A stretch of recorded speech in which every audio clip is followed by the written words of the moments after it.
5e siècle avant Jésus-Christ, les Perses débarquent à Marathon à 40 km d'Athènes pour envahir la Grèce. Les Athéniens envoient un messager à Sparte pour demander de l'aide. Il fera les 250 km à pied en 2 jours, pour s'entendre dire que pour des raisons religieuses, il ne pourra venir qu'après 10 jours.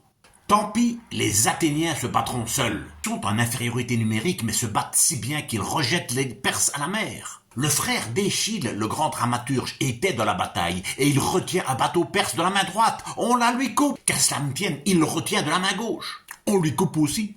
Pas grave, avec les dents. On lui coupe la tête. Les Grecs se jettent à son secours. Mais la tête a encore la force de dire « Ne vous occupez pas de moi, mais du bateau perse qui s'enfuit ». C'est la victoire inespérée pour les Athéniens.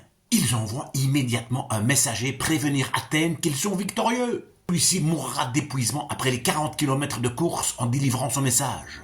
Nennike kamen, qui veut dire « on a gagné » en ancien grec. Car il parlait l'ancien grec. Mais pour lui, c'était pas de l'ancien grec, c'était du grec moderne. Vous pigez ?